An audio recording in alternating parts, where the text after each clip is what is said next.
Hey guys, tonight we're going somewhere slow, sticky, and softly terrifying. You're about to find yourself deep in the heart of Mississippi, where the moss never stops swaying, and the magnolia trees bloom all year round, whether they resuppose to or not. This story's not just eerie, it's patient, it breathes, and it waits. And just so we're clear, you probably won't survive this. But maybe that's okay. So, before you get comfortable, take a moment to like the video and subscribe, but only if you genuinely enjoy what I do here. Drop a comment with where you're listening from and what time it is there. Now dim the lights, maybe turn on a fan for that soft background hum, and let's ease into tonight's journey together. It's humid before the sun even sets, the air thick, like forgotten syrup. You'd meant to take the scenic route, sure, but not this scenic knot. Why does the GPS stop updating out here? Scenic. The dirt road forks without warning, and you do what most people in your position wouldn't, T. You pick the path that looks older. Less tire tread, more overgrowth. The wind doesn't bother blowing here. It's like even the weather tiptoes around this place. The magnolia trees come into view, first unmistakable, even in the haze. Wide, shadow-casting branches stretch out like they're yawning after a century of sleep. White blossoms litter the ground like wedding confetti left too long in the rain. You notice faintly that the trees are blooming all wrong. It's too late in the season. The ground's too warm beneath your boots. Almost like something beneath the surface is keeping it that way. You tell yourself it's geothermal. Maybe there's a spring nearby. You tell yourself lots of things. Up ahead, a single magnolia tree stands taller than the rest, smack in the middle of a clearing that seems carefully groomed despite the abandonment. Beneath it, the dirt isn't cracked or dusty, it's soft, damp, fresh. And on the far side of the clearing, half sunken into the landscape like a memory that can't let go, is a two-story house painted in the kind of pale green that only exists on postcards and ghosts. You step out of the car, close the door softly so it won't echo. Even the bugs here chirp politely. The breeze catches a blossom, sends it spiraling down. It lands at your feet with a muted thump, heavier than it should be.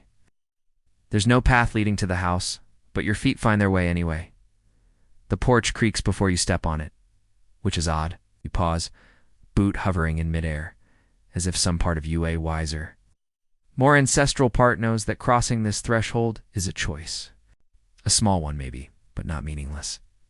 You press forward. Floorboards are swollen with time and humidity. The kind that makes every step feel like you're sinking into someone else's memory. There's a rocking chair, slightly off-center. Nothing dramatic, it's not rocking, yet you glance at the window beside it. The glass is fogged on the inside, which you don't think is scientifically possible, but okay, that's not today's mystery. Your fingers reach the doorknob. It's warm, not sun-warmed, not electrically heated, alive warm. Still you open it. Inside, the house exhales. There's no dust, no cobwebs. The air smells of old paper and fried catfish, and somewhere unmistakably honeysuckle. The hallway narrows quickly, darkening like you're being pulled down the throat of some giant wooden beast. You hear something behind you, a scuffle on the porch. But when you glance back through the open door, the rocking chair is still. You tell yourself you imagined it. You explore slowly. Each room seems to shift slightly when you enter it. Not in a haunted house, way more like the house adjusts to you, as if it's been waiting. Right. In the parlor, there's a piano missing half its keys, and a glass punch bowl filled with dry magnolia petals. You pick one up, it's still fragrant. By the kitchen, you find something stranger. A hook nailed to the doorframe with a rusty old bell hanging from it. Not a kind that used to summon help, or warn of visitors. You ring it, it doesn't chime. You try again. Still nothing. But from somewhere, maybe the back porch, hear something else respond. A soft, singular hum. One sustained note, as though someone is singing through their teeth, waiting for you to join. Out back, the magnolia blossoms press up against the screened windows like faces without mouths. The tree in the center of the clearing seems closer now, though the house hasn't moved. You head back toward the front porch, and that's when you notice it. The footprints. Not yours. Tiny ones, barefoot. Like a child's. Leading up to the rocking chair, and stopping. You glance down. The porch boards beneath the chair are vibrating ever so faintly. almost like something underneath is trying not to be heard. You lean down, press your palm to the wood. It's warm, almost pulsing. And very slowly, the chair begins to rock. Just once. Just enough to acknowledge you. You step back. The tree sways, though the air is still, and that's when you see her. Just for a second, shape beneath the magnolia tree. Pale, motionless, watching you blink. She's gone. But the blossoms have started falling harder now, like rain, like warning. You stand frozen at the top step of the porch, the air thick with the perfume of crushed magnolia. It's a smell that belongs to funerals and fresh laundry, to weddings and endings. It's both too sweet and not sweet enough. Gosh. The rocking chair stills the moment your foot lifts. You tell yourself you didn't see her. Your eyes caught the shimmer of light on petals. Or maybe you nodded off for a second on your feet, but your heart knows better. You descend the steps, one at a time. The earth below your boots welcomes you with a soft suck of moisture, like stepping into breath. The clearing around the house seems larger now, though you haven't moved far. The magnolia, the one bigger than all the rests, seems to pull everything inward. The way carnival mirrors stretch reality, or how time folds in certain dreams.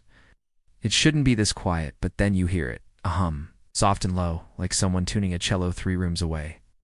It seems to come from the tree itself. You try to locate the source, but the sound is buried beneath the layers of earth, wrapped in the bark, stitched into the petals. You circle the tree. Nothing marks it as different. No initials carved, no scars or split limbs.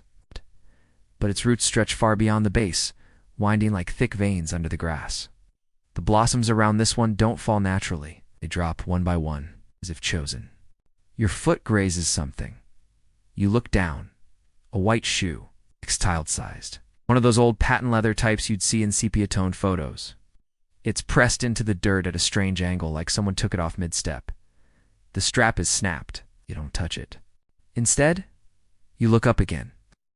The branches arch wide like cathedral rafters, and nestled in the crook where 2 limbs meet is something tied with red string. It sways just slightly. You squint. It's a mason jar. Old, clouded. Something sloshes faintly inside it. You can't tell what, but there's something else. Paper tag tied to the neck. Written in looping cursive. For her only. You feel suddenly like a trespasser, not in the property sense, in the spiritual sense. Like you've picked up someone else's diary and read too far. Now back away. Slowly. The porch is behind you again before you realize you've walked in a circle. You glance up, notice the screen door is now open. The house has shifted. It smells different, like fried okra this time, with a side of pipe smoke. There's music, faint and warped, like it's underwater. A scratchy old phonograph waltz. You think it's My Wild Irish Rose? Inside, the air ripples with memory. You see something new on the hallway tabla. Crystal candy dish filled with those chalky pink lozenges grandmothers keep. They weren't there before. Neither was the oil lamp lit, but giving no real light. You step inside. The floorboards no longer creak under your feet. At the far end of the hall, a doorway leads into a small parlor with 3 windows and floral wallpaper yellowed at the seams. A side table holds an unopened jar of sweet tea, kind you'd find in a gas station in 1985. Label faded to beige. You stare at it. It's sealed. But inside, something flickers. Not moves, flickers. Like a mirage. Like a reflection of something not in this room. You lean close, and you hear it. A whisper. That word's more like breath. You lean closer, and there it is again. Clearer now. Not ready. Not ready. Not yet. You jerk back. Now the jar still looks innocent. You pick it up. It's heavy. Too heavy for liquid alone. You shake it gently. Inside, a single magnolia petal floats to the top. No liquid displaces it. No ripples form. You set it down, walk to the window. Outside, the clearing is gone. Instead, you see rows and rows of magnolia trees stretching endlessly like a mirrored orchard looping back on itself. The sun hasn't moved. The shadows stay the same. You whisper under your breath, almost amused. Okay? Dream logic. Got it. But dreams don't smell this strong, or hum beneath your feet. You return to the porch. The rocking chair has shifted again, now turned slightly to face the tree. This time, you sit. It feels warm, not just sun warm, but familiar warm. It's like a lap that once held you, like something remembered. You glance to your left. On the porch railing sits a small envelope. You didn't see it before. It's addressed in the same looping cursive. For the guest, you hesitate. Open it. Inside is a note. Some things sleep. Some things wait. The difference is what they dream about. No signature, no explanation. You lean back. The hum returns, and with it, the faintest scent of lilac. Not magnolia. You blink. There's someone under the tree again. Closer this time. This time, you know she sees you. You don't wave. You don't run. Something in you knows the rules. You sit still, let the chair rock once, and that's when the porch begins to hum with you. A subtle vibration in sync with your pulse. Or maybe hers. The sun hasn't moved in the sky. The breeze hasn't stirred. But something in the air shifts, like wind. More like a held breath being drawn in. The tree waits. She waits. And you, without meaning to, wait too. You don't remember standing up. But you're off the porch now, boots sinking into the soft hush of moss-covered dirt. Moving toward the magnolia tree like something gently pulled the thread of your spine forward. You're not scared, at least not in the teeth-clenching horror movie way. This fear is quieter, polite, almost. The kind of fear you feel when you realize a room isn't empty, but whoever's in it already knew you were there. Each step toward the tree feels like walking deeper into a memory that isn't yours. A low buzz curls in your eardrums, like the pause before a record needle drops. The petals on the ground part just slightly beneath your soles, making way. You stop a few feet from the trunk. It's wide enough that 3 grown people couldn't wrap arms around it. Though you suspect no one's tried in a long, long while, the bark has a slight shimmer, not sap, but something more like breath on glass. You kneel. Press your palm to the base. It's breathing. You'd say it's your imagination, but the rhythm matches the pulse you felt earlier in the floorboards. Slow, calm, ancient, a deep inhale through soil and an exhale through time. The air here is cooler, not cold, just deliberate. And then you hear it, not the hum this time. A voice is faint and wrong-shaped, like it's being passed through water. Or knotted roots. A voice trying to be human again. Waited for the letter. You freeze. Came from the tree. You scan the branches, the ground, the canopy above. Nothing but blossoms. Then again, I wore the white dress. Mama made me wear it. You back up, just one step, just enough to make space for whatever needs it. The voice sighs, like disappointment, like tired lungs. Then silence. You find yourself walking around the tree again, looking for something, anything, a carving, a grave marker, a clue, but the ground offers nothing except wait, a glint. You kneel again. Beneath a thin layer of moss and rotted petals, something metallic pokes out small and curved. You brush gently with your fingers. It's a thimble, rusted, old. The kind used by someone's grandmother's grandmother. You lift it. Inside, a curled-up paper note. You don't want to open it, but you already are. It's how this place works. The handwriting is the same. Keep the dress clean. No dirt, no blood, no questions. You fold it back up. Replace the thimble exactly as you found it. But it no longer fits back into the earth the way it came out. Back at the porch, the rocking chair is still. The jar on the branch above you sways in a breeze you don't feel. You look up at it again, that cloudy old mason jar with the red string. You could try to reach it. There's a low limb. It's something about the words on its tag for her only feels like a closed door. You decide to leave it. For now. That's when you hear the laughter.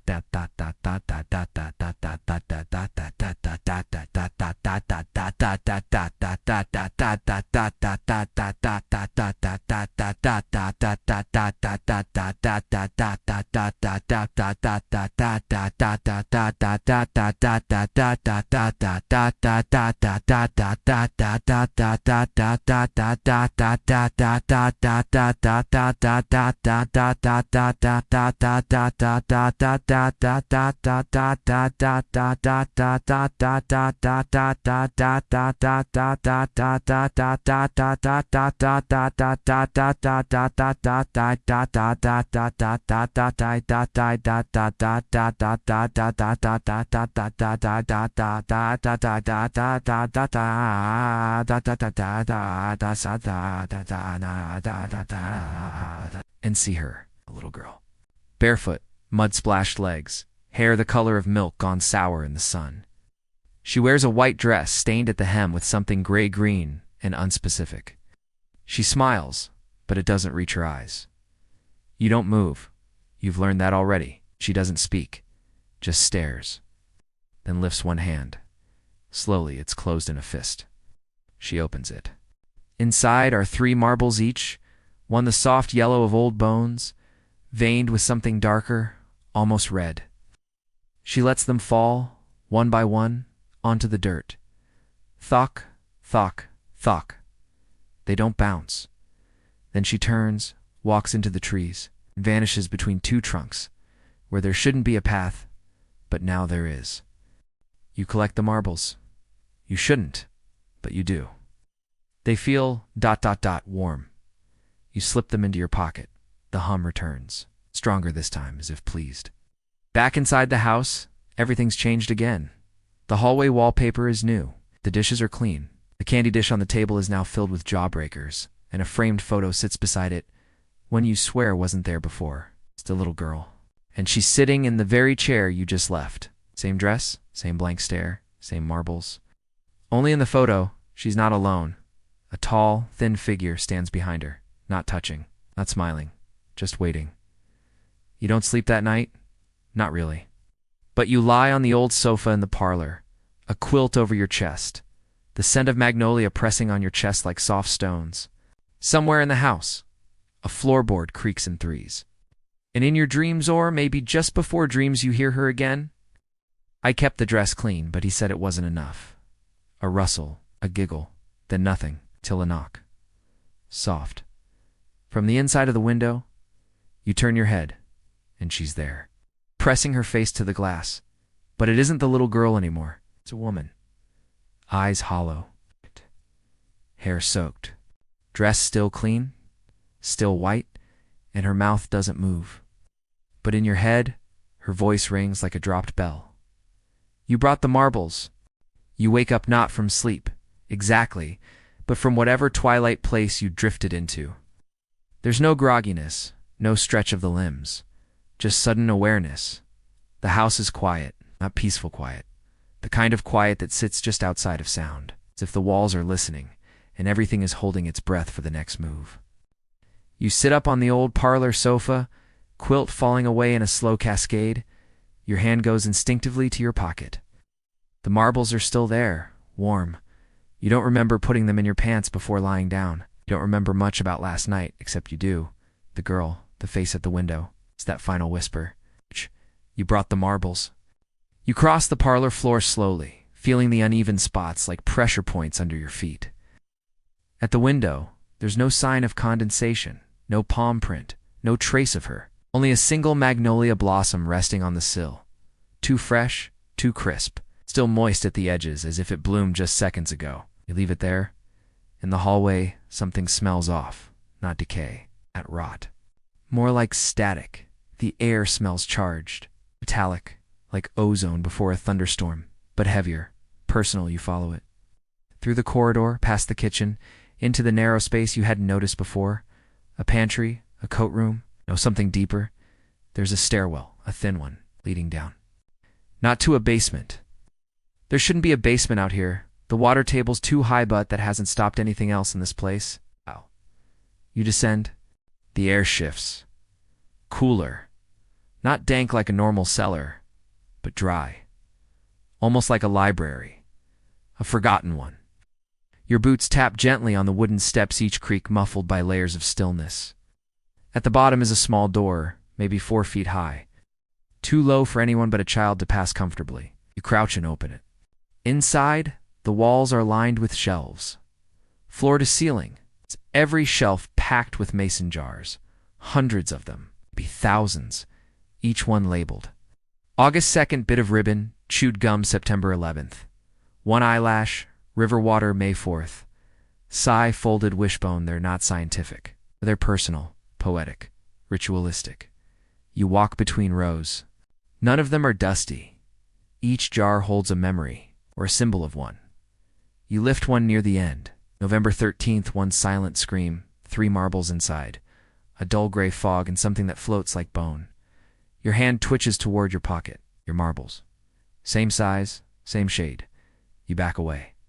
You realize then these aren't containers, they're keepsakes, or maybe debts. At the far end of the space, one jar is different. It sits on a pedestal, no label, but it glows, just slightly. Oh, like breath on glass. Like a memory trying not to fade. Inside is a folded piece of white cloth. You don't open the jar. You already know. That's her dress, the clean one, the only one she ever had. Back upstairs, the sunlight through the windows seems thicker, dustless, the kind that feels painted on. You glance at your phone for the time. It's off. It was at 87% last you checked. Now it's black screened, not dead, just refusing. You place it on the entry table beside the candy dish in the photo frame. The girl's eyes follow you. This time she looks a little older. The photo has changed. You're not in it yet, but you feel like maybe you're about to be. Out on the porch, the rocking chair has rotated fully now. It's facing the tree head-on. The hum is back. But this time, it's joined by a soft chime. Irregular, like wind through stained glass, like breath echoing in the top of an empty bottle. You step into the yard again. The tree looks taller than ever, though that's impossible.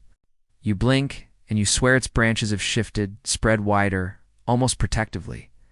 A necklace dangles from one low limb. You reach up. It's a locket, heavy for its size. Pop it open. Inside is a photo of a man. Thin, sharp features, hat cocked. No eyes, just dark ovals, like he chose to forget what he saw. On the back of the locket, an engraving. What she kept, he buried. What he buried, she waits to find. You pocket the locket. You don't question that anymore. You collect these pieces like breadcrumbs. And then her voice again. Hey, this time close. I dug, and the dirt wouldn't let me. You spin.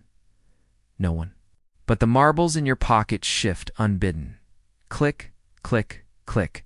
They knock together with purpose. You pull them out. They're glowing now, not bright. It's just faintly like fireflies trying to sleep. You drop them at the base of the magnolia tree. They don't bounce. They sink, not slowly, like they belong there, like they were expected. And from within the tree, a soft sound escapes. A breath, a whisper. One more to go. The jar in the branches stops swaying. The tag flutters once, then rips clean off, caught on nothing. It drifts downward, landing at your feet. You pick it up. The backside is blank. But when you turn it again, the words have changed. If she finds it, you stay. No punctuation, no explanation. You look up at the tree. There's someone in the branches now, not climbing, waiting. And behind you, the porch creaks. But no one steps out. You feel a decision forming, like a choice that's already been made. You don't go back to the house. You can feel it watching now in a malicious way, but in the way someone watches an hourglass run out. Silent, certain, slightly mournful. Instead, you stay beneath the magnolia tree. The air under the branches is thick as velvet, not hot, just heavy. Like time itself is slower here, dripping rather than ticking.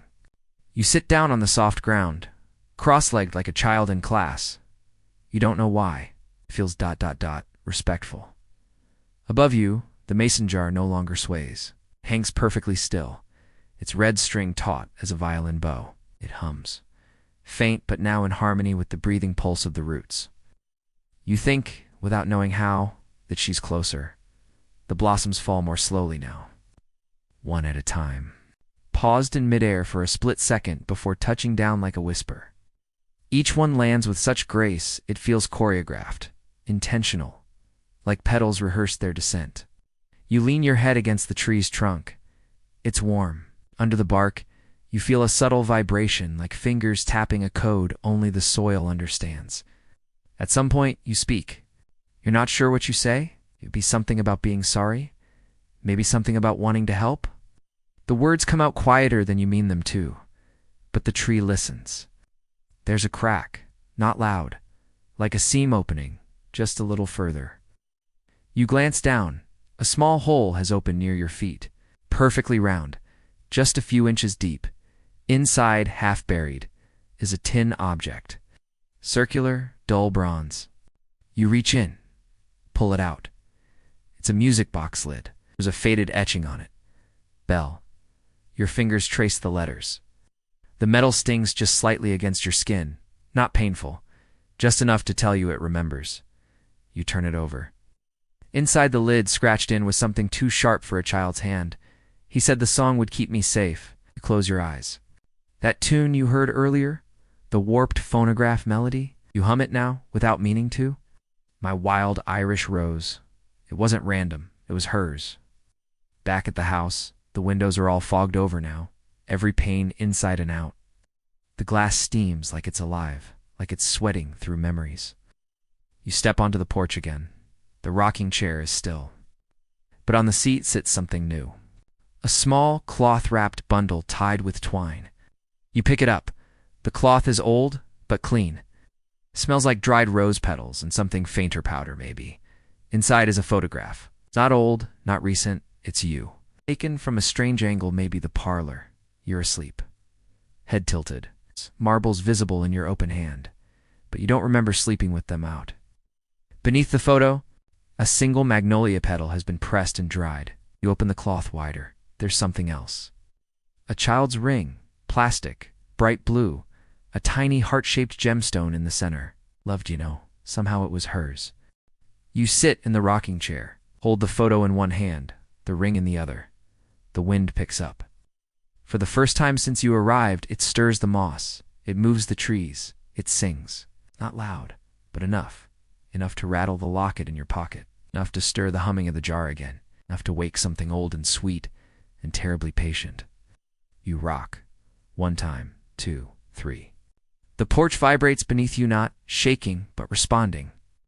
The floorboards match your rhythm. From inside the house, faint as breath behind wallpaper. She kept waiting. She always does. You whisper, for what? And the tree answers, for someone to finish the song. You don't question it. You hum again, this time more confidently. The notes spill out into the yard, into the branches, into the humming that surrounds you. And you're not alone. Second voice joins, not in harmony, but layered. Like yours is an echo of hers, or hers is buried inside yours.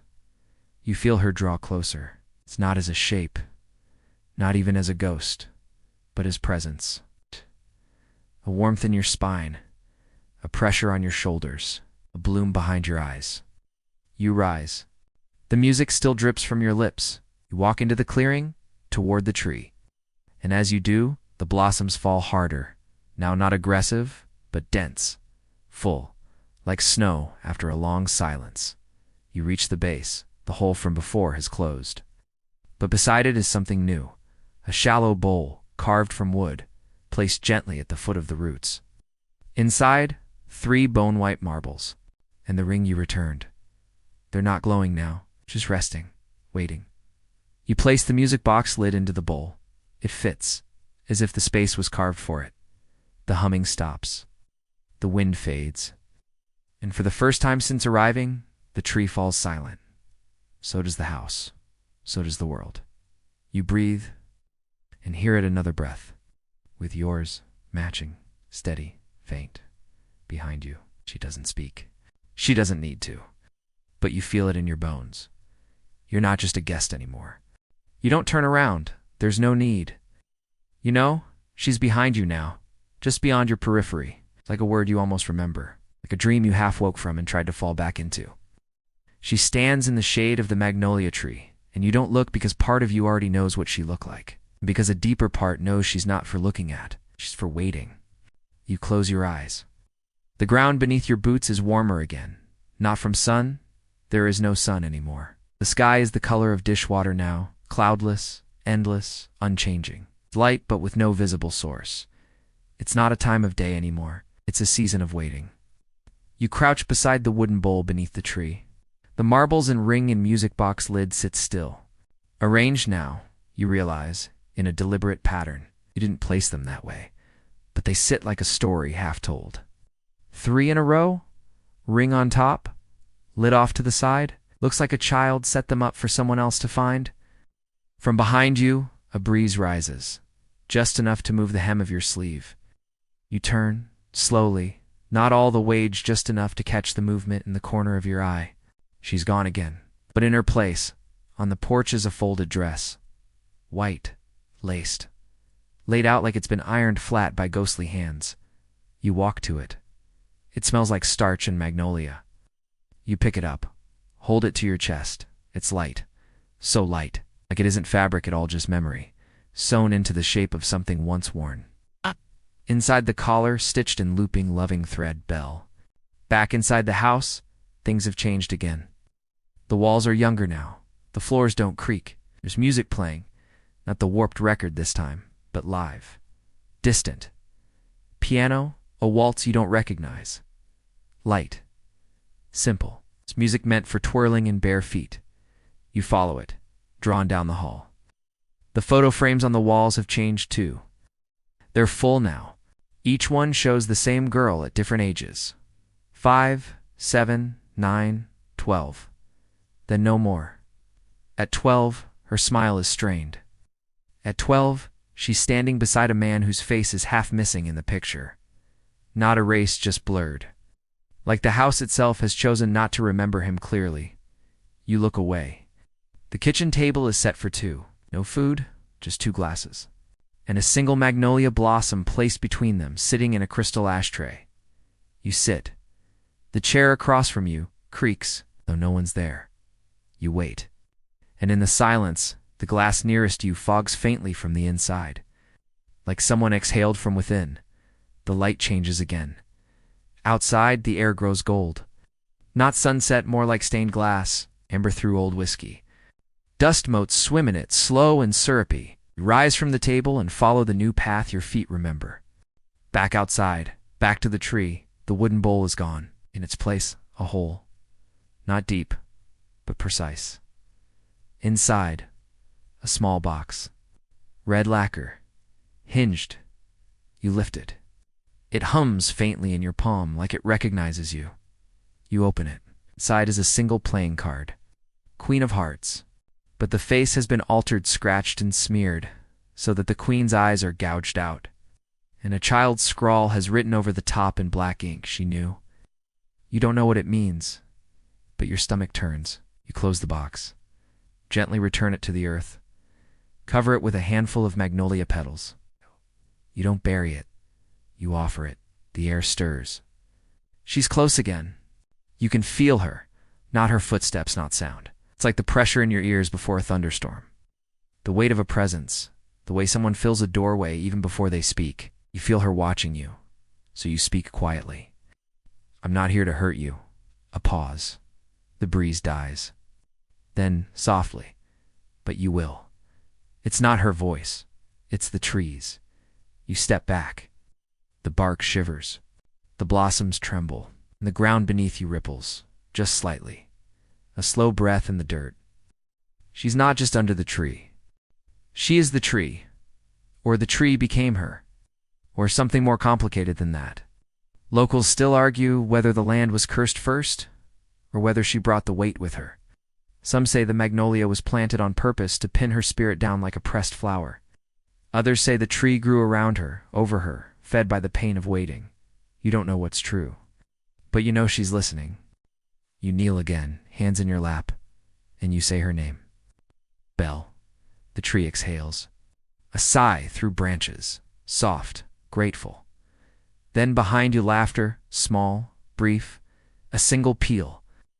You turn the little girl again, but she's closer this time, older now. She stands near the house, barefoot in the blossoms, hands cupped in front of her, holding something. She walks toward you.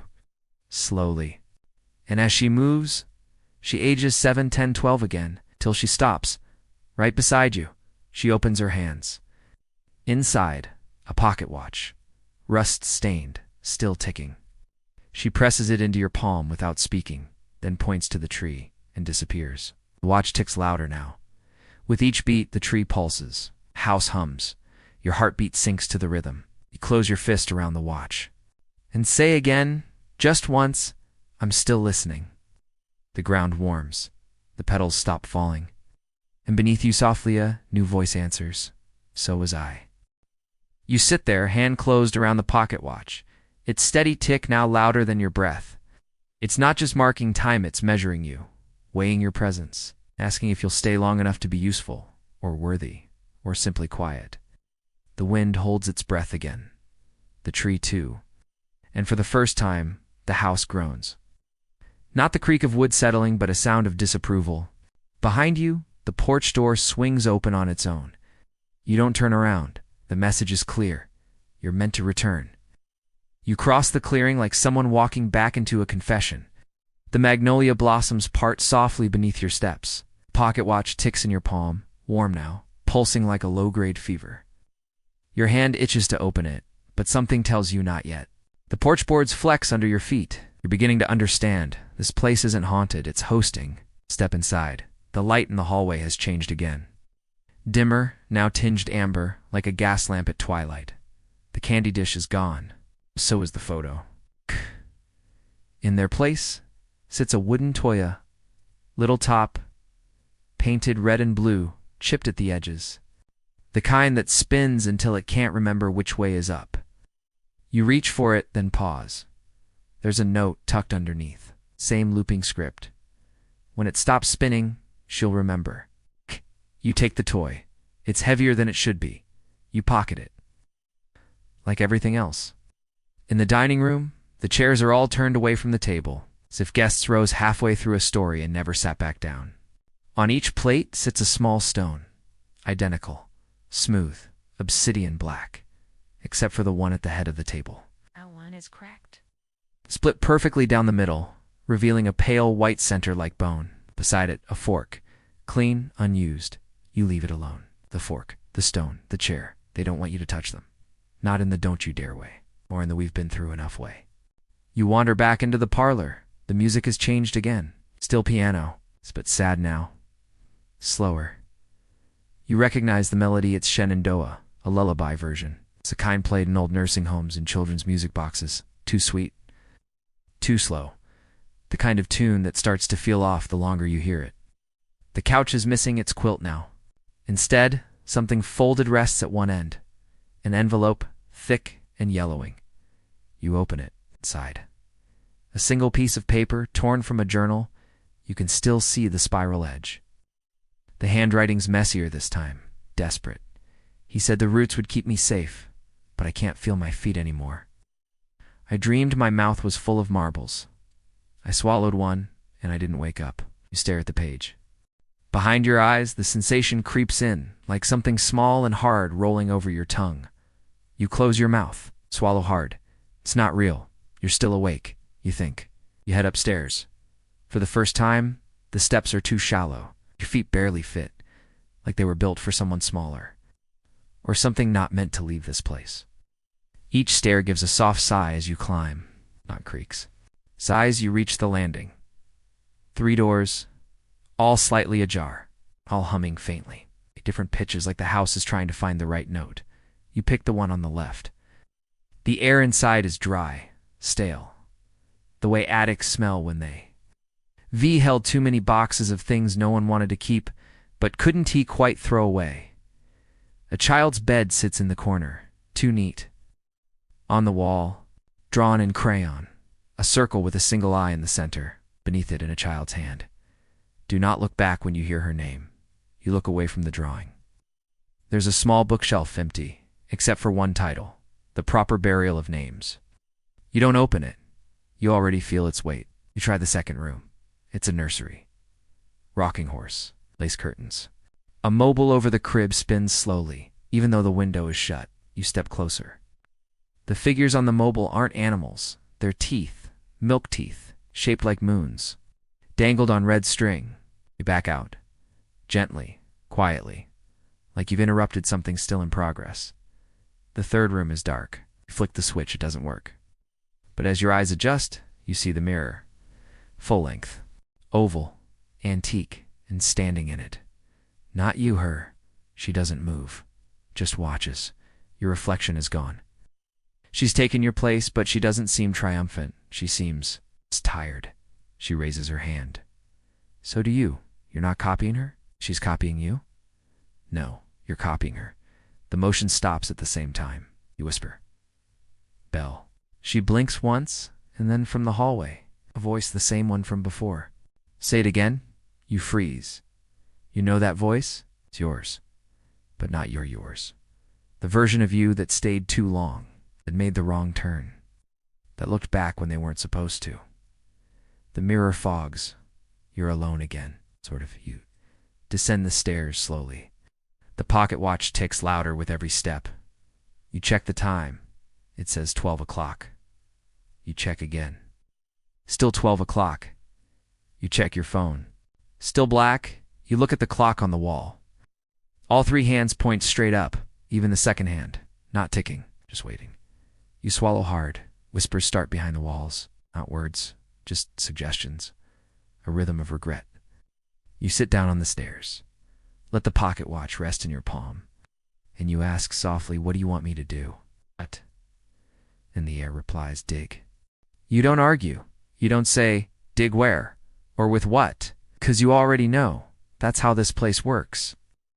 The answer's been waiting, just like everything else. You step off the stairs, and the boards feel firmer now, more sure of themselves, like they approve. The hallway stretches toward the front door, which now hangs slightly open, not pushed, not blown, inviting. Outside, the magnolia blossoms have formed a ring around the base of the tree. Not a perfect circle, shape. A crude figure, arms out, one leg crooked. A body you swallow. The wind is picked up again. It combs through the moss like fingers. The branches above creak not with age, but with anticipation. You cross the clearing slowly, one hand clutching the pocket watch, the other curled around nothing at all. Then your foot stops. You glance down. There's a shovel leaning against the trunk of the magnolia tree. It wasn't there before, but it's old. Handle worn smooth, blade sharp from years of use, not maintenance. Someone's used this more than they should have. There's a red ribbon tied to the handle. You don't untie it, you start digging. The dirt here is soft, but not easy. It shifts, resists in places, then gives way too quickly in others, like it's remembering something, like it wants to see if you'll keep going. You dig for what feels like an hour, but the sun never moves. The shadows never change. It could be 10 minutes or 10 years. Eventually, the blade hits something with a dull clink. You kneel, brush the dirt back with your hands. It's not a coffin, it's a trunk. Wooden, iron-bound, no lock. You lift the lid, inside, fabric pale, folded carefully. A child's dress, not the one she wore, the one she was buried in. You reach for a tan, that's when the humming starts again. Not from the house, not from the tree, from below. Soft, rhythmic tremor. Like a heartbeat too big to belong to anything human. You look around, nothing moves. You reach into the trunk and lift the dress.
Then she shakes her head.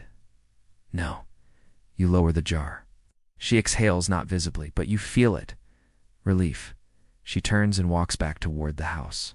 You follow, the shovel still in your hand. You don't remember picking it up. Inside, everything's colder. The air smells of lavender and firewood.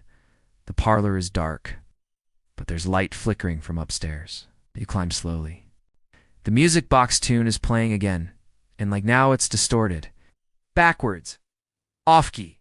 You reach the top of the stairs, and the door at the end of the hall is wide open. Inside a bedroom, walls painted pale blue. Dresser, mirror, no bed, only a crib. You step inside. The floor beneath you creaks once, then holds. Inside the crib, a quilt, folded, resting on top. The necklace you found earlier. The locket. You pick it up. It's warm again. You open it. 8. This time, the photo is clear. Belle. Eyes open, staring directly into yours. And behind her, not a man. A tree. Wide. Watching like it was always behind her. Like it grew through her. You sit on the floor. The jar in your lap. The locket in one hand. The watches ticking in the other. You whisper, "Is this what you wanted me to find?" No answer. Then the mirror across the room fogs slightly. One word appears, traced in breath, almost. You stare at the jar. It's heavier now. You swear it is. You carry it down the stairs, out the front door, back to the hole. You place the jar inside. Cover it slowly, carefully. The dirt falls in with soft, forgiving thuds. When it's done, you pat the soil flat. The wind stops. Completely. Everything goes still. The leaves don't rustle. The moss hangs frozen. Even the blossoms seem caught midair. And in that breathless moment, you hear her whisper, "Now I can leave." And then, "But will you?" You look around. The house, the tree, the jar beneath the soil. The 2 watches in your hand, both ticking in time with each other, one old, one new. You check your phone. It lights up, 87%, in the time. It's 12:01. For the first time, something's changed. The hour has moved. By 1 minute, but that minute might be enough. You stare at the time. It's 12:01, just 1 minute past the impossible. But it's movement. A crack in the loop, seam in the curtain. You exhale for the first time in what feels like hours, the kind of breath that leaves dust behind it.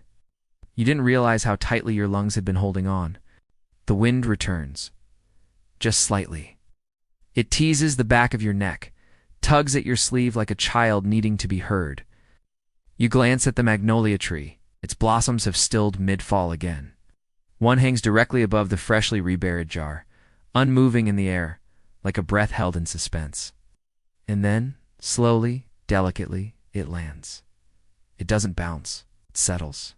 The moment it touches the soil, you hear the sound of a screen door creaking behind you. You turn. She's standing there. Not a girl now. Not quite a woman either. Older, yes, but more than that, clarified. Her edges are sharp again. Her dress isn't tattered anymore, but perfectly ironed. The lace trim glows faintly in the strange, directionless daylight. She doesn't smile. She nods. Like someone who's been waiting on a delivery that finally arrived, and then she points. Not at you. At the tree. You follow her gaze. At its base, where the roots split like ancient fingers, something gleams. You walk slowly toward it. It's a ring, not the child's plastic one. This is gold, bent, dull with age, still clinging to a tiny bit of earth like it doesn't want to leave. You pick it up. Inside the band, an engraving. For every petal you counted while waiting, you don't know who it was meant for. Belle, her mother, a man long gone. You pocket it anyway, like everything else. You look back at the porch. She's gone. Again, but this time it doesn't feel like disappearance. It feels like release. You head back inside, because something's still not finished. You can feel it. You enter the house slowly, respectfully. Your boots tap gently on the wooden floor. As if the boards themselves are no longer testing you, they're re-walking with you now. Back in the parlor, the photo frames are empty. Every single one. The girl is gone. Even the wall where her picture once hung now bears only faint outlines, like memories erased. Her photographs removed after a funeral. In the middle of the room sits a box, unmarked, simple, made of dark wood. You kneel before it. No lock, no hinges. Just a lid that lifts with the quiet finality of a goodbye. Inside a mirror, oval, cracked through the center. And across the crack, someone has scrawled in chalk, "This one's yours now." You pick it up. The reflection inside isn't yours. It's no one's. Just the magnolia tree, shown from an impossible angle beneath, as if buried. You stare until your face slowly returns to it. Eyes pale, lips still, expression unreadable. You blink. And in the reflection, you don't. The music upstairs has stopped. The watches tick on. Your phone buzzes once in your pocket. You pull it out. New notification, no service.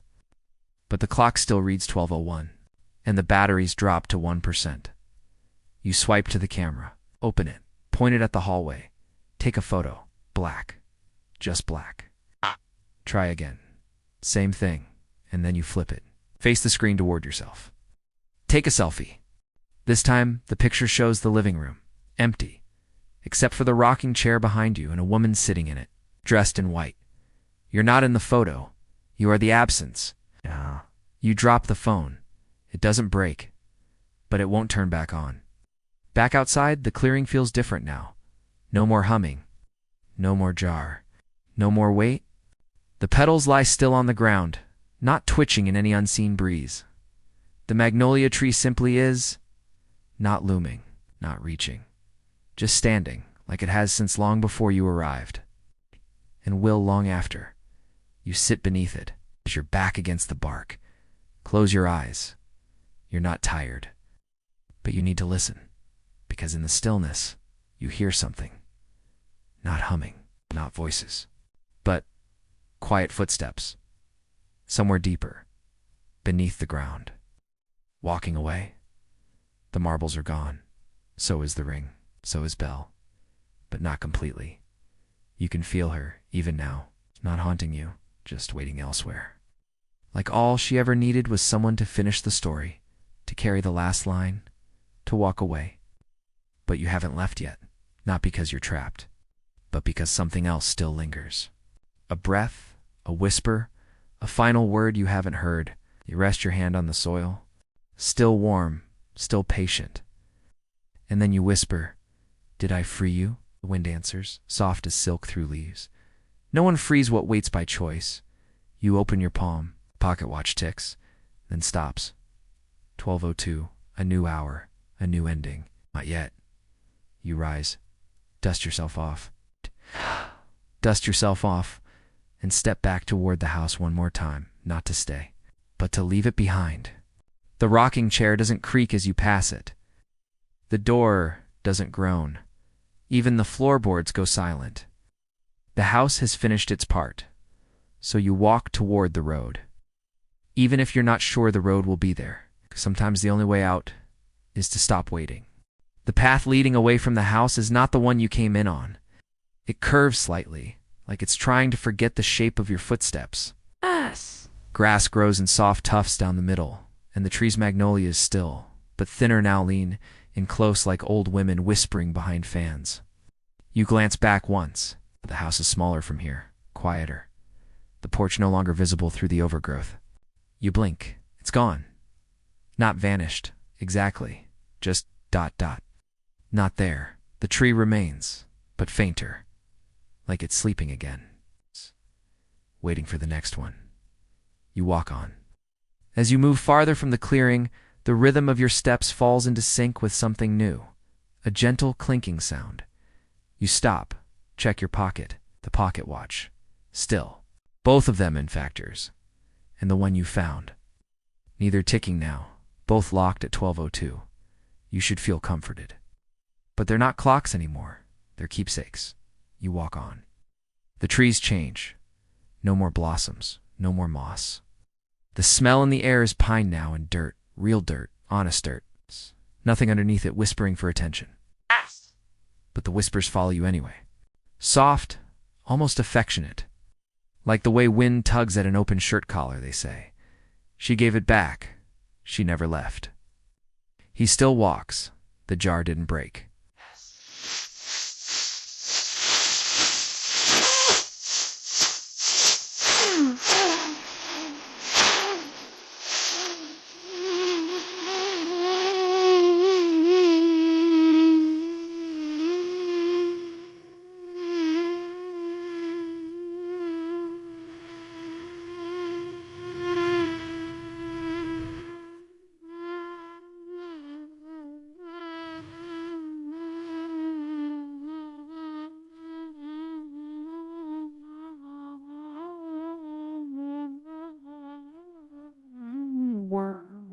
War was off.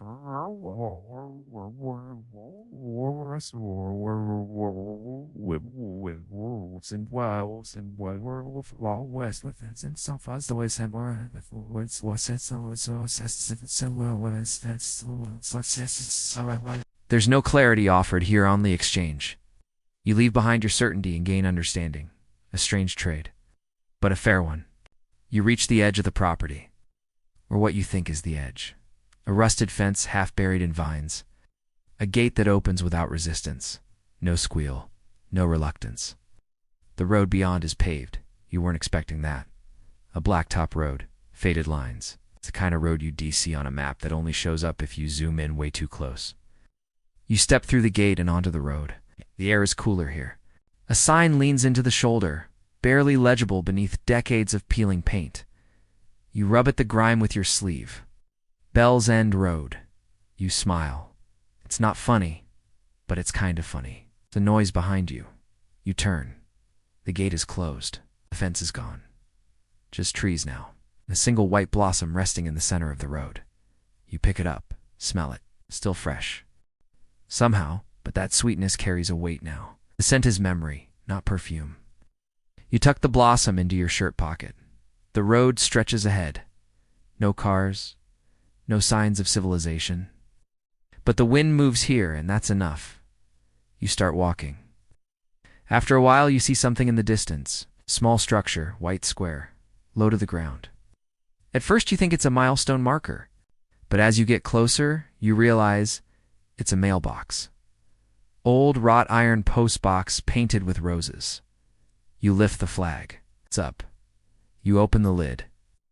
Inside, a letter, unsealed, handwritten on the envelope in that familiar, looping script. To the one who listened, your name's not on it, but it's for you. You unfold it. Creased, torn at the corner. Torn at the corner. You read, "Some stories don't want to end. They just want to be heard. You didn't fix me. You didn't free me. You stayed. That was enough." No signature, no address. You fold it carefully, place it back in the mailbox. Lower the flag. You walk on. The watches in your pocket are cool now. Their silence feels earned. The road ahead curves into trees, then fades from sight. But you keep walking. Not because you're trying to get home, because she finally did. You turn one last time, just to check. There's nothing behind you. Just the soft breeze of something no longer lingering. No more whispers, no more humming. Only the sound of your footsteps. And the faint, faint crackle of leaves falling somewhere deep in the trees. You press a hand over your heart. Not out of fear, out of recognition. The way you'd touch a closed book. The way you'd nod to someone across a crowded room who once saved you without saying a word. You breathe in. The air no longer tastes like Magnolia. It tastes like now. It's like a present that finally unknotted from the past. And somewhere, whether above, below, or within, you hear her final words. Good. You don't stop walking. Not even when the trees grow thick again. Not even when the light dims without warning. This part of the road isn't marked. No mileposts. No overhead lines. The world narrows into earth and bark and the occasional glint of something left behind. Bottle caps, a single boot print, a paper receipt turned almost translucent by rain. You're not lost, but you're not found either. And somehow, that feels okay. The wind shifts again, cooler now, with a bite of copper. Not blood. Not quite. Just old rust in the air. A ghost of iron. Then you see it. Fence. Short, decorative, meant to keep things remembered, not contained. Beyond it, a cemetery. tiny, untended. The kind of graveyard that appears on no registry, in no sermon, and rarely in memory except by those who have reason not to forget. The gate creaks when you open it, not out of protest, not of courtesy. You step in. The stones are small, unassuming. Some are just wooden crosses now softened by rain and swallowed by ivy. Others are marked only by initials 1 or 2 letters at most. And then you see it, at the far end. Set beneath a young magnolia tree, just beginning to bloom. A stone, whole, clean, recently cleared. The name reads, Isabel May Carter, 1873 to 1885 below it. Etched in delicate cursive, weighted with grace, watched with silence, loved too much to leave. You crouch down, fingers brushing the soft edge of the carving. Something tickles your palm, you lift it. A marble, white, unblemished. You glance at the ground. More of them scattered like breadcrumbs. 5, maybe 6. You pick them up, pocket them gently. They don't hum, don't glow, don't shift in your hand. They're just here, and that's enough. Behind the grave, something flutters. You circle the tree. A ribbon hangs from one branch. It's not red, not white, blue, faded. Tied in a simple bow, just the way a child might do it, tight and proud. You untie it, fold it into your palm. It feels right, not as an offering. As a keepsake, you tuck it beside the marbles. The wind rustles overhead but doesn't touch you. This part of the clearing is still. Time doesn't breathe here anymore, and neither does she. No. You walk back to the gate, slower now. Each step feels deliberate, the kind of slowness that comes not from fear, but reverence. You leave the gate open behind you. Let it swing just once in the breeze. Let someone else find it, maybe, or not. You don't know who this path is for next. You just know it's no longer yours. The road bends again, leads you into low hills and patches of pine. You begin to see signs of return, a dirt driveway, a rusted pickup, abandoned but not wrecked. Then finally, birds. Not many, it's just a few. Their song is cautious, as if asking permission to resume. You let them. You smile a little. At the top of the next rise, you pause. Look back. The trees are just trees now. No gate, no house, no path. You hold the pocket watches in your hands, still stuck. 12:02, but you're not. You don't throw them away. You don't bury them. You just let them be. You sit on the edge of the road, legs over the side like a kid who doesn't want to go in for dinner yet. You reach into your pocket and take out one marble. It's just one. You hold it up to the light. See your reflection in its curved surface. You're older, or maybe just more honest. The breeze shifts, me swear, just faintly. You hear someone humming, only a bar or two. My wild Irish rose. The road changes again. It's subtle at first. The gravel softens underfoot, giving way to packed clay. The trees thin out, traded for flatlands brushed with sunburnt grass. Fences run along the horizon, now posts leaning like tired shoulders, their wires strung with the silence of long-ago cattle. You don't know how long you've been walking. Your legs don't ache, your throat isn't dry. The watches in your pocket remain still. Time's contract here has been voided. You pass a weathered billboard half-eaten by vines. Only a few words remain legible. Beautiful things ow, here, you nod. Almost laugh. They sure do. A small building appears in the distance. White, clapboard siding. Tin roof rusted like cinnamon. You get closer and realize it's a church. Where it used to be, no steeple, no sign. But the shape is unmistakable. Yeah, the front door hangs open. Of course it does. You step inside. It smells of cedar and thyme. Dust motes swirl and the shafts of light pouring through the cracked ceiling. Wooden pews line both walls, though half are missing planks like ribs removed for safekeeping. There's no altar. It's just a table. Upon it, 3 things. A candle, still burning, a music box closed, and a book. You approach. The candle flickers but does not go out. The flame leans toward you as if curious. The music box is the same design as the one you found underground. Same lacquer. Same brass hinge. You touch it. The wood hums beneath your fingers. But you don't open it. Not yet. You open the book first. The pages are blank. All but one, the first. Written in that same curling hand. For the ones who listen. For the ones who stay. For the ones who never look away. And underneath that, in smaller script, if you've made it this far, you already know some roots grow down. Some roots grow through. You close the book gently. The music box starts playing on its own. It's a new tune. Or maybe just one you forgot you knew. Soft, slow, no words. You sit in the front pew. Let the music wash over you. Outside, the wind whistles lightly through the cracks in the boards. It's like it's checking in, like it's making sure you're still there, if you are. For now. After a while, you notice something odd. The air is vibrating slightly. Not unpleasant, just different. Like standing too close to a distant engine. Thrum under everything. You glance down. The candle is flickering in a pulse, steady, measured, like breath or heartbeat. Or time starting again. You reach for the music box. Fingers slow and sure. You open it. Inside, a slip of paper. You unfold it. Only 3 words, handwritten. You're still here. You look around the room. No ghosts. No echoes. Just you. You fold the note. Slide it into your pocket with the others. You're collecting more than marbles now. You're carrying a story. And the story is carrying you. You rise. Step out the door. Back into the sun. The world is wide here. Open. You walk down the steps and notice something carved into the topmost stair. It's almost worn smooth by years of boots and rain, but it reads, "She waits." Until someone doesn't. You don't pause.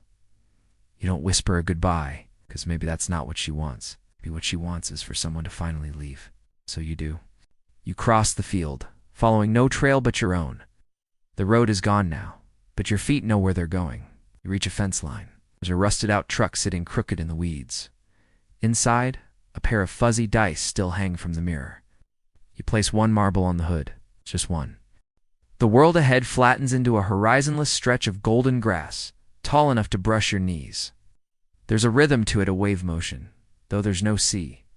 Just breeze and breath and something like peace. You've left the trees behind, no more magnolias. But their scent lingers faintly in your memory, as if clinging to the folds of your brain instead of your clothes.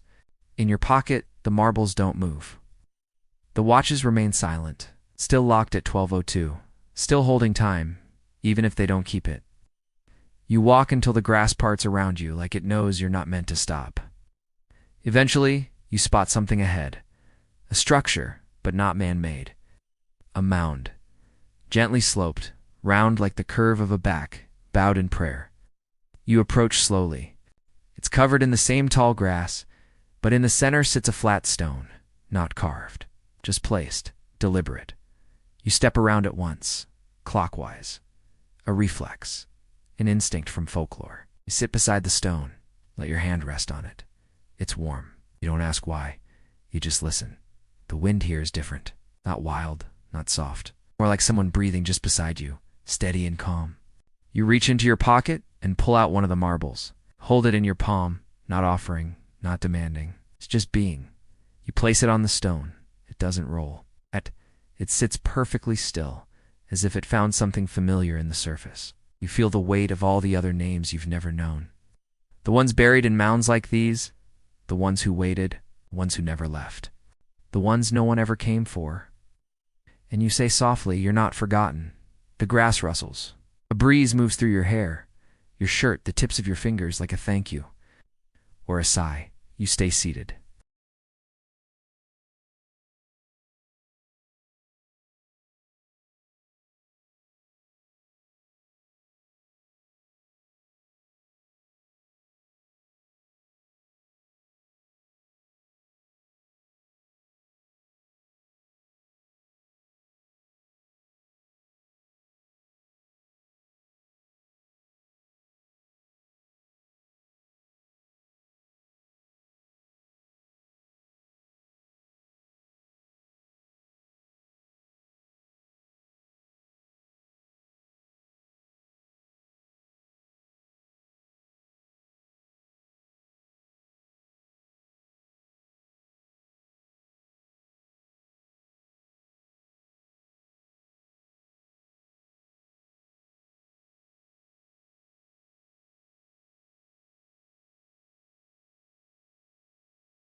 The marble is still on the stone, but now next to it another has appeared.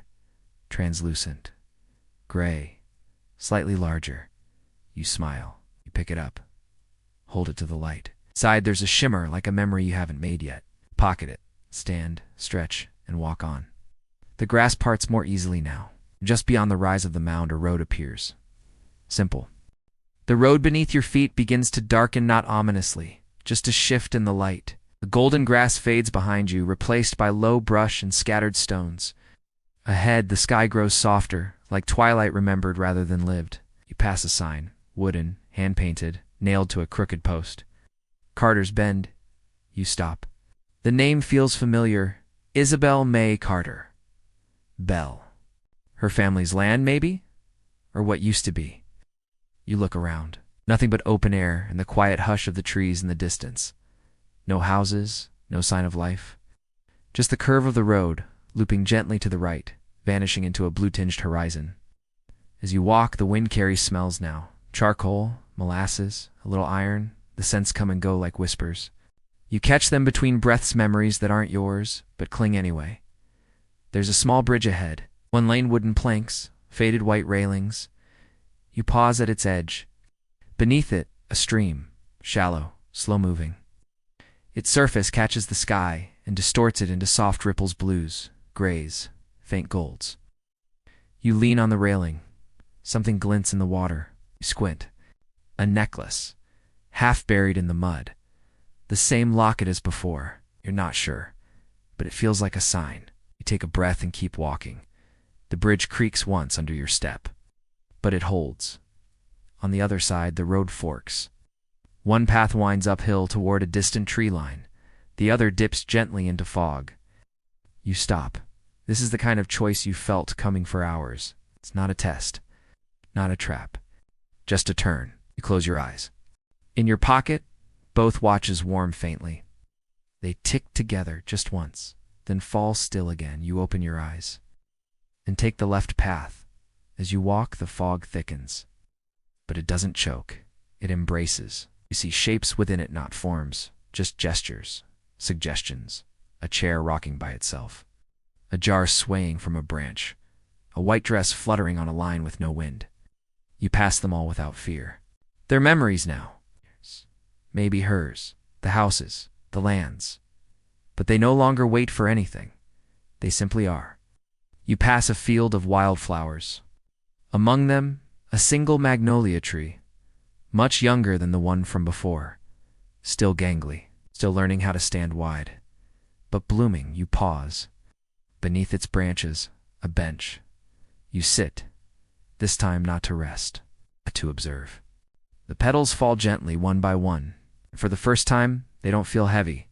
They feel like closure. On the bench, someone's carved into the wood.